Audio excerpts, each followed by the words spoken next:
topics and opinions expressed on the following show are solely those of the hosts and their guests and not those of W4WN Radio, its employees, or affiliates. We make no recommendations or endorsements for radio show programs, services, or products mentioned on air or on our web. No liability, explicit or implied, shall be extended to W4WN Radio, its employees, or affiliates. Any questions or comments should be directed to those show hosts. Thank you for choosing W4WN Radio. This is Beyond Confidence with your host, Divya Parekh. Do you want to live a more fulfilling life? Do you want to live your legacy and achieve your personal, professional, and financial goals? Well, coming up on Divya Parekh's Beyond Confidence, you will hear real stories of leaders, entrepreneurs, and achievers who have stepped into discomfort, shattered their status quo, and are living the life they want.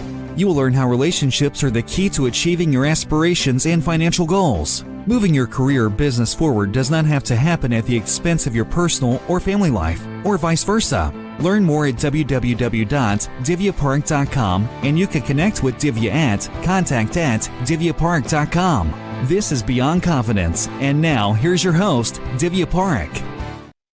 Good morning, listeners. This is Divya. It's Tuesday morning, and I'm thrilled to be here with y'all. So, talking about kindness stories, I want to share something very beautiful. I was at a bank, at a local bank, and I was just waiting in a line. And what I saw was that there was a mom with a little kid, and the kid was, probably 2 or 3 years old, and he was getting a little antsy. That's not a place for the kid to be, I guess, because you got to stand in line, and mom was trying to soothe him and all that. And the teller stepped out and said that, would it be okay if I gave him a candy? And mom said, sure. And she gave him a lollipop, and there was this beautiful smile break out on that little child's face, and everybody smiled at him. And it was just that the whole environment in the whole bank changed just in that one moment. So think about it. You can do a lot with a little kindness. A little kindness goes a long way. And for those of you who have got our books, thank you. If you have not, get the books, and you will see a difference in your lives. And share the message with other people, because our goal is to impact as many people as we can through our podcast, through our messages, through our books, and through any other media we can. And also, part of the profits from the books proceeds go to kiva.org, so we are helping entrepreneurs. So let's bring in our guest. Welcome, Sally. Hi, Divya. It's good to be here. Thank you. Good to have you.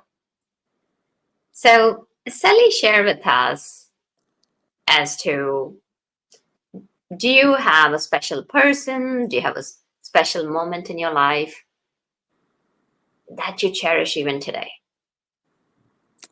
Oh, I absolutely do. Mm-hmm.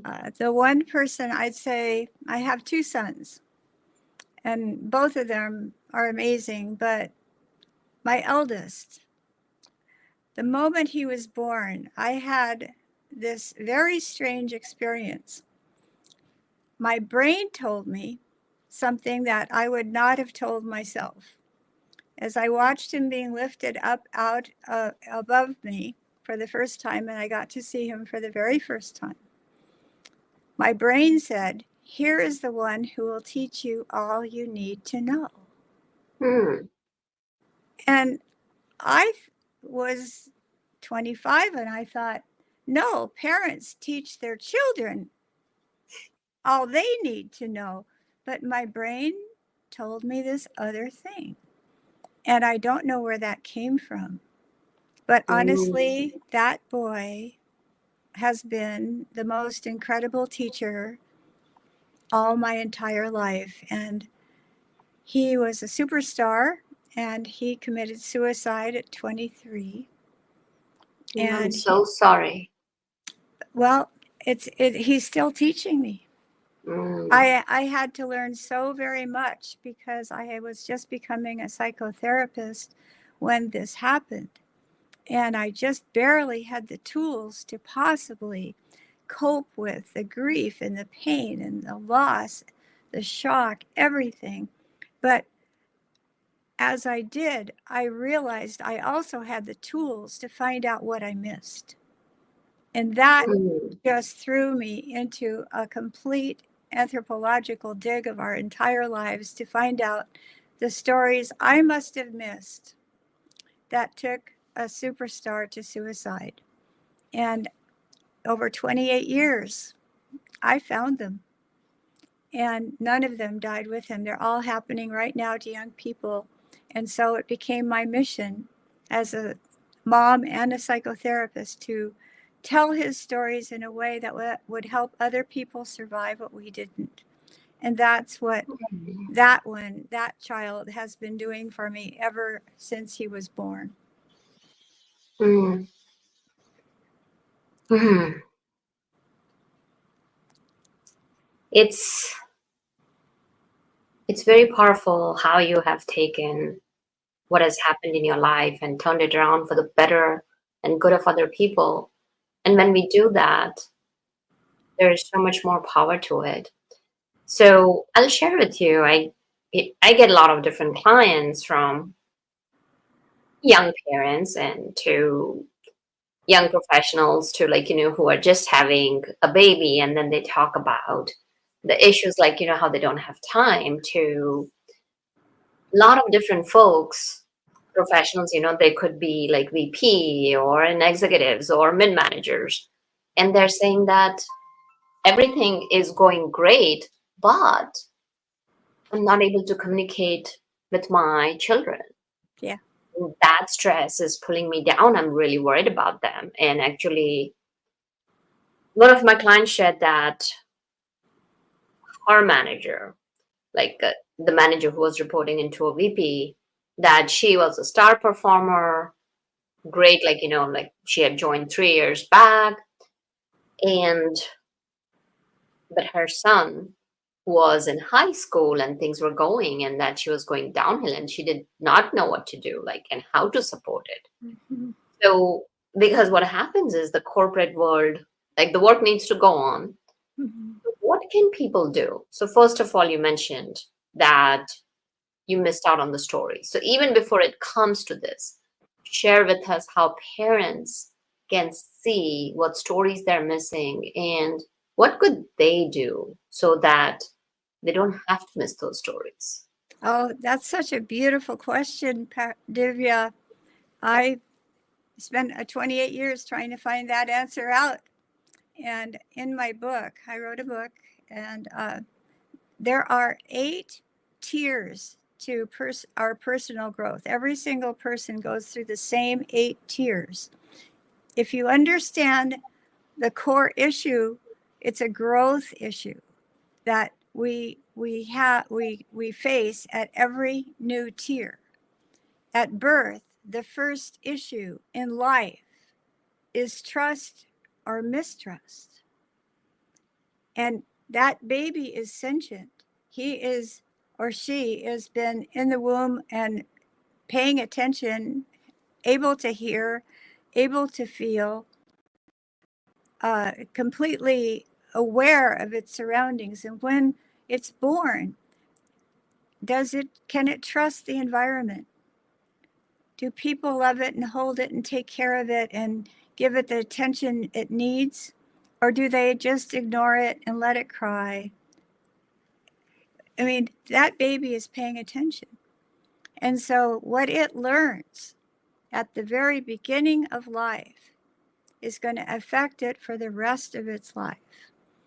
And in my case, that little baby that I had, which was very wanted, this little boy I named John, after Jonathan Livingston Seagull, because his father was an airline pilot. He was born and he was crying and crying and crying. And the doctor just kept telling me it's colic, it's just colic. And, you just have to wait it out. It's 3 months. And it was just miserable. And after 3 months, he was still crying so hard. And it was just a terrible thing. And I called the doctor and he said, well, maybe it's the 4-month colic or the 5-month colic. And I got so mad, I hung up on him and Mm. got another pediatrician immediately Mm-hmm. and took my son to see him the very first day. And he was examining John and he was feeling around his collarbones. And he said, oh, look here. He said, feel right here. There was a lump. And he said, Mm. he's had a broken collarbone. That's why he's crying. Oh my goodness. And it was never diagnosed. And I couldn't tell because it was just a teeny little guy. Mm. I didn't, it was not all the way broken out, but it was broken. And so that Mm. was why he was crying. And so he learned to mistrust because I didn't help him. I hurt him. And that affected him for the rest of his life. And then, but the next stage of life, it's, the children are learning how to move and how to get to where they want to go. And so their whole thing is about autonomy. They want to move and be free to move and check everything out. And they're so curious and they want to learn how to move and how to find out about every single thing and put it in their mouth and, play with it or whatever. Yeah, like the more you tell them no, the more they want to do those things. Oh, of course, of course. So, and so that they really need to feel like they can accomplish things. They can feel, pride in the fact that they can get to where they want to go. And it's called, the stage is called autonomy versus shame and doubt. Because if they can't succeed in just getting to where they want to go, if they're constantly frustrated, if they're constantly unable to do that, they're going to feel bad about themselves. And that Even at also, that young of an age. yes. Mm. And so it's really important that children get success experiences, that they get to be able to do these things that they're so desirous of doing, as long as they're safe. So a Mm. parent's job is just to create a safe space so they can go anywhere and they're fine. And so you give them places what to do. You can do this, you can do that, you can do these other things, but you basically baby-proof the house so that they can't get beyond a certain height, Right. And so at every age, there's a new issue, and each one is a growth one. It's helping them become more than they were, and it's inside of us. It's inside. Nobody sees it. Nobody hears it, but it's there. And so if we know those stages and we know what's important at every stage, then we can really help our children grow. Mm-hmm. And so with my son, when he was about 10 years old, I think, I told him, I said, this is why, because he would shy away from you if you tried to touch him. He'd just, back away. And so I told him, I said, this is why you do that, is because, of when you were born, you had a broken collarbone that wasn't diagnosed. So every time I touched you or picked you up, it probably hurt you. Mm. And I said, and that's why you don't, you do this. It's an automatic response now, but that's not who you are. I said, it was just a misunderstanding from the doctor. And he, once I went to a new doctor and learned what happened, then everything was fine. But in the meantime, you learned not to trust. And so he wouldn't let you touch him. And so I tried to tell him that. And his response was really interesting. He said, well, it's good to know where I got it, but what do I do about it? And I said, I don't know. But I said, but knowing that this isn't who you are is really important, that this is just an effect of something that happened to you, but it isn't who you are. And so, but that mistrust, if you have mistrust at the beginning of your life, you are a higher risk of suicide later on. Mm. So you've talked about the early stages. What about the later stages in life? Like, as they're growing and so many times they could be in college or even grown-ups. Yes. And in the middle stages, like around college, their whole issue is establishing an identity and establishing, who am I? And it's really important that they do that among their peers, because their peers are going to be the people who they're going to be with for the rest of their life. And it's really important that they get reflected back as to their own personality, who they are and how they are. And once that is in place, that's a very positive thing. But it's either identity or role confusion. They just become confused and lost. And that's another place. That's a very serious place where children do end up falling. And that's when breaks happen, schizophrenia happens. That's a very dangerous time.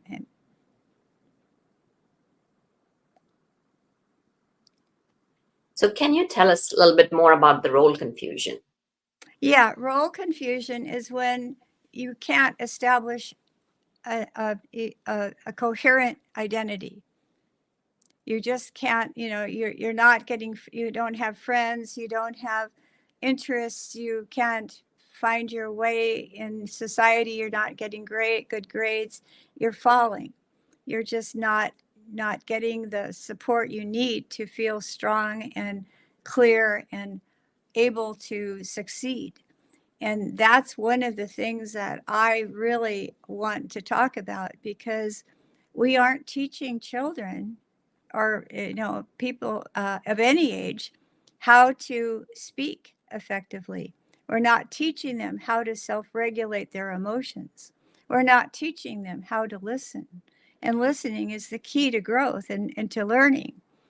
And and we're not teaching the very qualities that children need to cohere a solid integrative identity that they can trust and grow through the rest of their life with. And so this is where we are lacking as a society. We do not teach social emotional skills in school. And that is a huge, huge problem. And they expect the parents to teach it, and they've never been taught them either. And so it's a real catastrophe that's going on right now in America. And I am really dedicated to turning that around.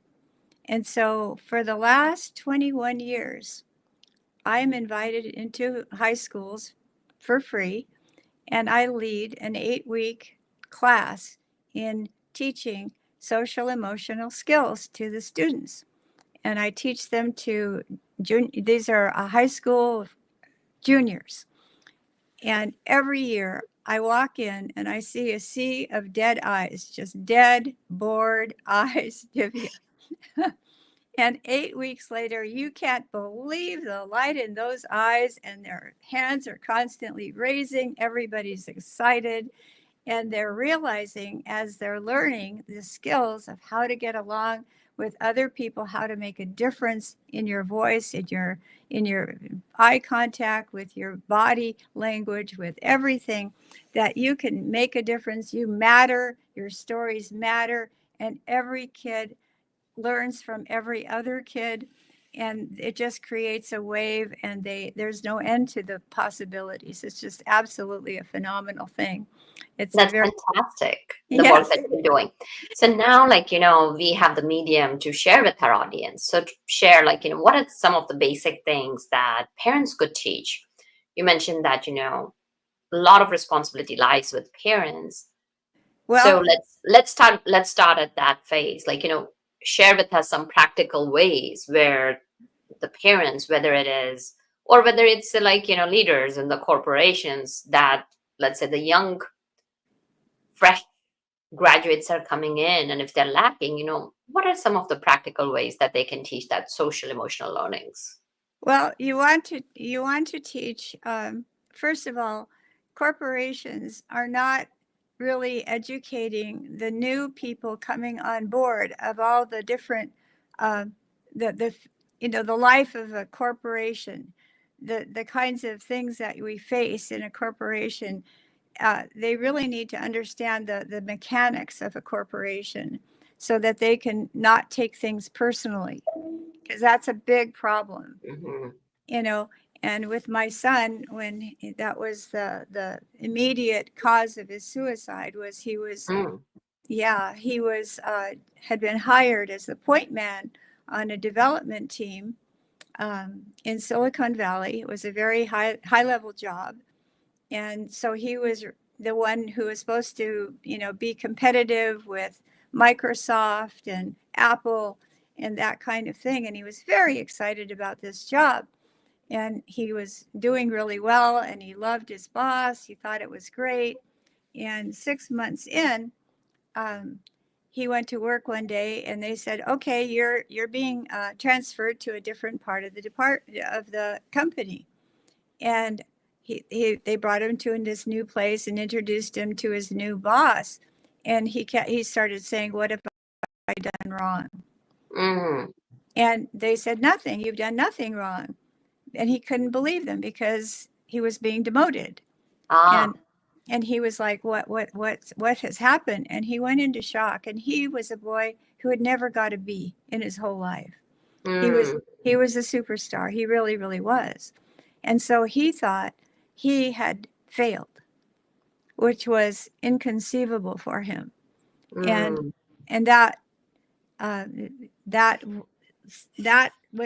nobody was able to tell him anything. They just said, "You're doing fine. Everything's great. This is just what we have to do right now." But he wasn't getting any answer with regard to what had happened. And that's when he actually killed himself.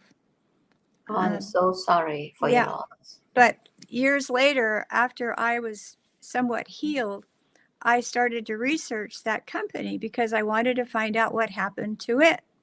And what I found blew me away, because what I found was that exactly at the time John was demoted, that same day, the company was in talks with IBM to merge. And they were merging with IBM. So his job was going to be gone, but they weren't ready to publicize this fact yet. So it wasn't time for them to publicize it, but it was going on, it was happening. And so he was being put in a place where that would survive the buyout. They were trying to keep him, but they couldn't tell him about the fact that there was a merger going on. So in situations like this, what could be done? That is when I really believe that they should give some kind of a movie or film or something about the dynamics of corporations and how they work, and the kinds of things that happen in corporations that have nothing to do with your work or your ability or your performance or anything like that. But these are just things that happen inside corporations because they're a money-making thing, and they're an entity that only is existing to make money. But then there's other companies, and there's competition, and buyouts happen. And so if people know the lay of the land in a corporation, they'll be better able to understand the meaning and not take things personally where they end up, setting themselves up for failure. And this goes back to the communication piece that you were talking about earlier, that it's about communicating and letting them know that there are things. And I worked with a lot of my clients who say that, we are going to do layoffs and I cannot tell them, and it's coming. Yeah. So. But they could be warned ahead of time. They could be, well, sometimes they're not able to get warned, but here's the thing, that when you are sitting and delivering that message, that's the key moment, and prepping them during that time that I want to share how I see you as a strong candidate, as a strong person, and illustrate everything. And then just be transparent that there are things that are going on that we are not at liberty to disclose. And just want to share with you that this has got nothing to do with you. And it's not just during that time, it's during that time of a leader working with the client or working with the employees, right? Like, working with your reports, letting them know that they're appreciated, they're heard, and creating that nurturing environment where they can grow and building that trust, going back to what you had said initially when your Yes, son was young. So like it's the trust is so fragile, so that like building that trust continuously, not waiting till the last minute, and that absolutely. would go long way. So kind of coming back to parents hmm now, Absolutely. corporations have a responsibility, but before that, like most of the time, like especially when they're young, kids do spend time with their parents. So what could parents do in the forming years? What techniques, like if you have any practical actionable techniques that you can share that Mhm. parents could do, that would be great. Yes, one of the things okay, this goes back to my grandmother. She was a very definite pioneer. She had come across the prairie in a covered wagon when she was 2 years old, and she was this flinty old pioneer lady. And when I brought my son home and she came to visit for the first time, the first thing she said was, "Well, don't keep the house too clean. Kids need dirt for their immune system. It makes them stronger." And I thought that was blew my mind because it was the opposite of what I was going to do. Of course, I was going to absolutely sanitize that house to pieces. And she was like, "No, kids need to learn to live with dirt. It helps strengthen their immune systems." And so that was a mind-boggling message, which I helped me a lot. And the other thing she says was, And the other thing she said is turn on the vacuum cleaner the minute he gets home and keep it on for 3 days. Then he'll sleep through anything. But So what she was really telling me was something even more profound. She was saying, let children deal with difficulty. It helps grow them from the inside out. You can support them, but you don't take it away from them. You don't give them a flat playing field. You want them to have issues come up. And as they do, they need to learn the skills to regulate themselves and how to cope with difficulties and how to overcome them. And the more you overcome difficulties, the more resilient you become. Otherwise, you don't get those skills. You just don't. And that's a problem today. There's a real problem. A lot of people with the Gen Z uh, kids aren't even hiring them because they don't know how to cope. Because the parents took care of everything so that nothing bad would ever happen to these kids. And they've learned no skills as a result. They've learned no way to resource themselves, and they could have all the way along. So I really believe that, some difficulties are absolutely appropriate and necessary for children to encounter and deal with. Of mm, course, if there's something serious, you can certainly, support them and believe in them and give them ideas, but don't just give them a flat playing field where everything is taken care of. The other thing is that we we really tell our children and our kids experience grades. If they don't get an A, they feel like they're failing. I mean, if you get a bad grade, it is not a problem. It means you're at a new edge. It means you're right on the verge of new learning. It is not bad in itself. It is not. And we sit there and punish children for bad grades when bad grades just mean they're at a new learning edge. And that's a good thing. And every single thing you learn what to do instead of, the mistake you saw, then you learn what to do. And that makes you feel good. I had one of the most amazing young men I had as a tenant one time, who's now in Einstein's seat, told me once, he said, I'm not that smart, but he said, I'm unusually determined. And that's what success is all about. It's about never giving up. that mistakes are to learn from. They're not bad in themselves. There's something you can learn from, and that makes them good. And so no way do we sit there and punish our children for being at a new edge. We sit there and support them and say, yep, there's an answer, there's a solution to this, and you're going to come to it, and you can help them a little bit, but let them do the work, because that's going to help them for the rest of their life, if that makes any sense. Oh, of course, it makes a lot of sense, because life is not flat. No. And well, like, so usually what happens is, what I've seen is that parents themselves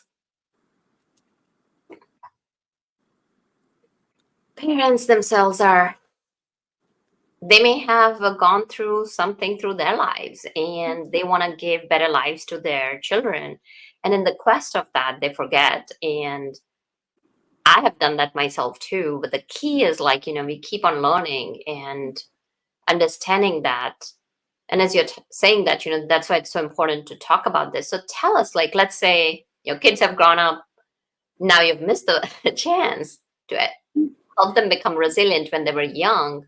What could people do? Well, after the fact, well, they're already, I'm not sure I understand. Hello? Hello?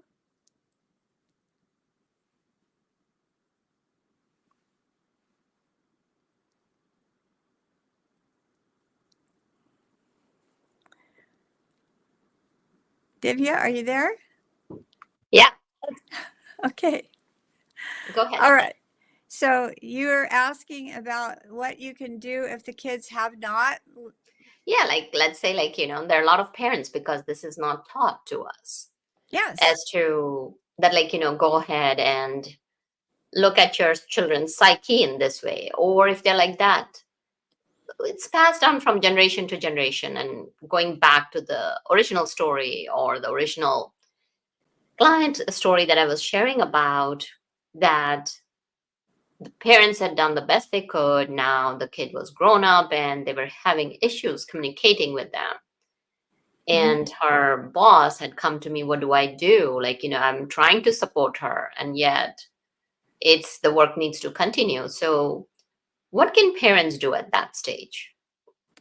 Well, I would say parents need to allow their children to make mistakes, but they also want to believe in those children and make sure that they are given the tools that they can use to get the education, the information that they can use, but not to give it to them. The parents aren't to give it to them. Get a book, get classes, get tutoring, get something like that, so that they have a way to succeed. There's just so much available, but if it's not happened already, then it's never too late. As long as a child is alive, it's never too late. It's too late if they're not alive. But believe me, in life, everything can happen. And I really believe that making sure the children take responsibility for their learning and their growth and their behavior is really important, because that's what's going to make sure that's going to ensure that they will be successes in life.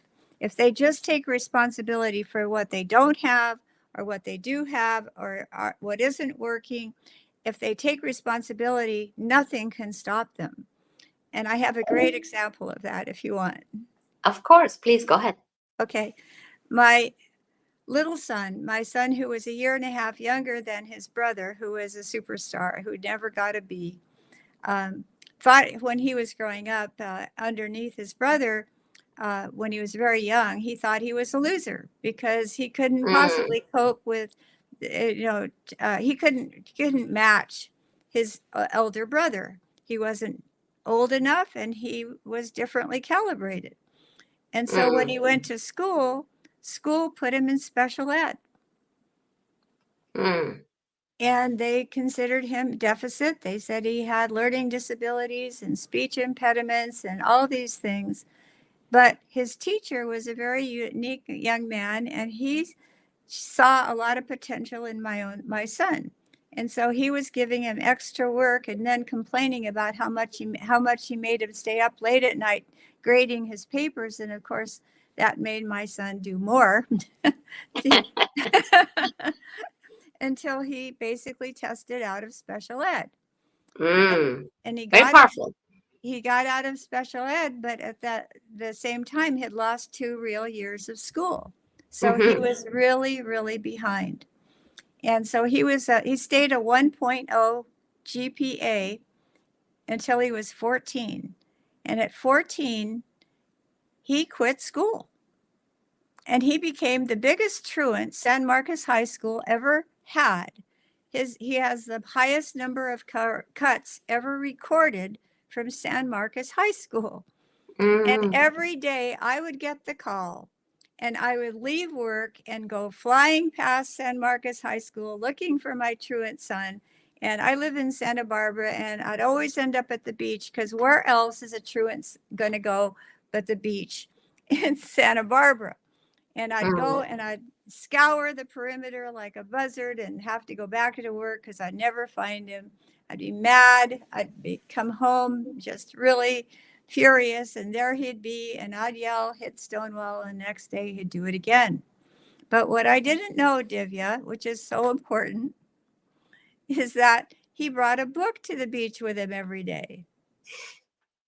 And the book was called Getting Straight A's. Oh. And he read that book and reread it at the beach. I don't know how many times. I have it. It's completely destroyed. And when he went back to school the next year, he went from a 1 point to a 4 point. Wow. Because now he knew how to learn. He knew the study skills. He knew how to really apply himself. That book taught him everything he needed to know. And that's not being taught in schools either. And it didn't dawn on me, but he took the responsibility of getting that book and reading it and reading it and reading it again.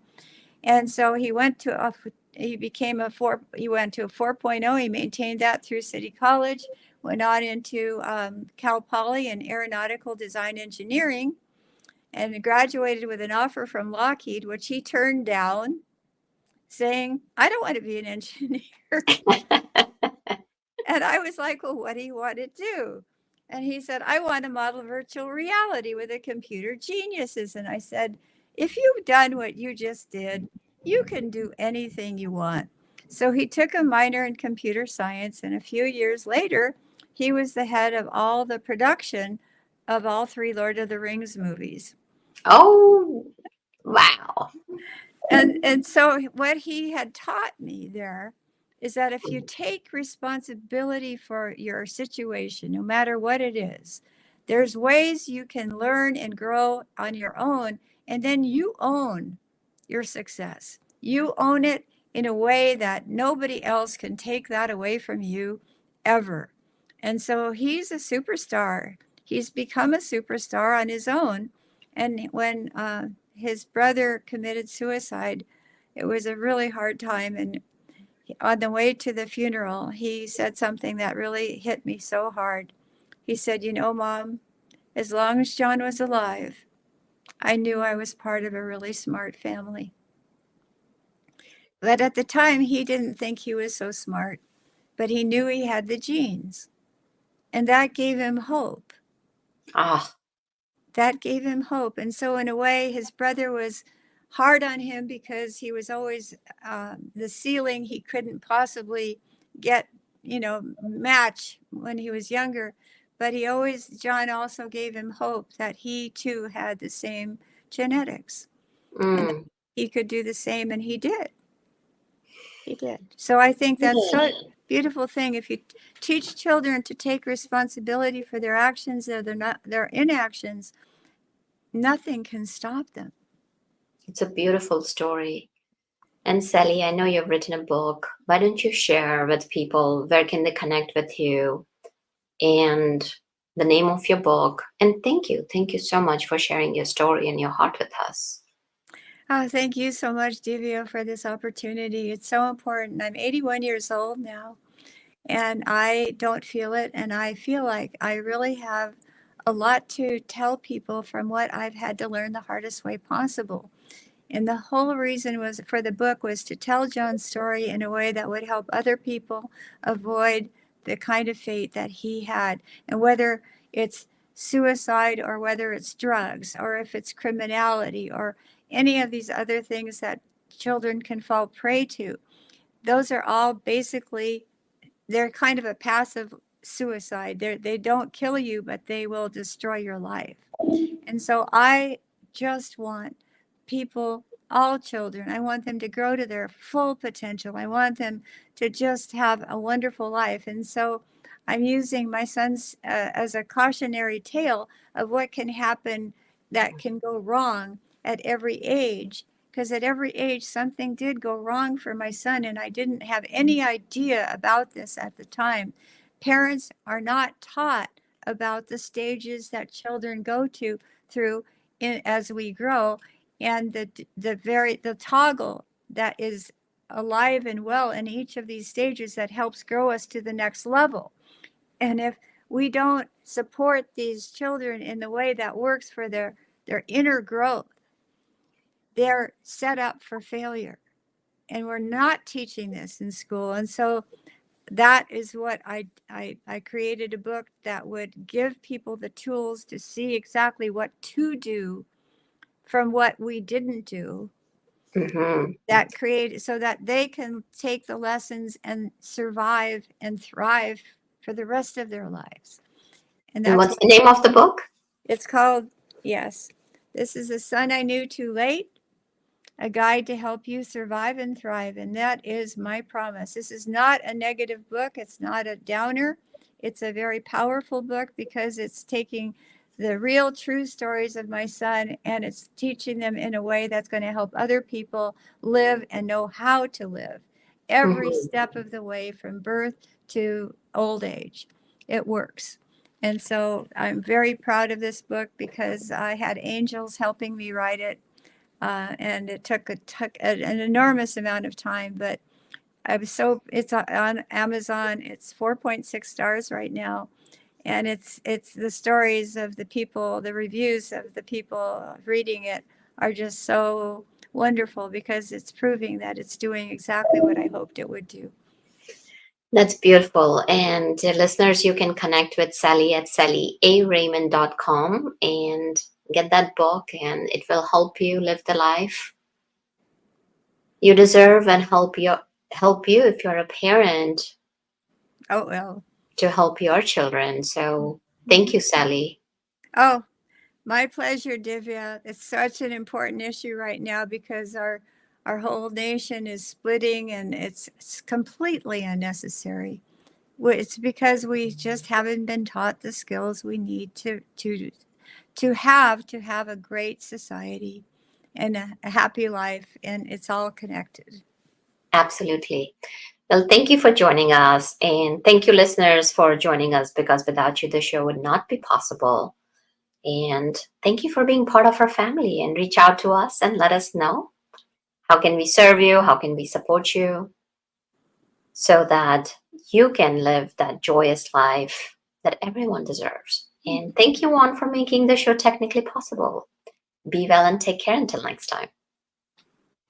Thank you for being part of Beyond Confidence with your host, Divya Parekh. We hope you have learned more about how to start living the life you want. Each week on Beyond Confidence, you hear stories of real people who have experienced growth by overcoming their fears and building meaningful relationships. During Beyond Confidence, Divya Parekh shares what happened to her when she stepped out of her comfort zone to work directly with people across the globe. She not only coaches people how to form heart connections, but also transform relationships to mutually beneficial partnerships as they strive to live the life they want. If you are ready to live the life you want and leverage your strengths, learn more at www.divyaparekh.com. And you can connect with Divya at contact@divyapark.com. We look forward to you joining us next week.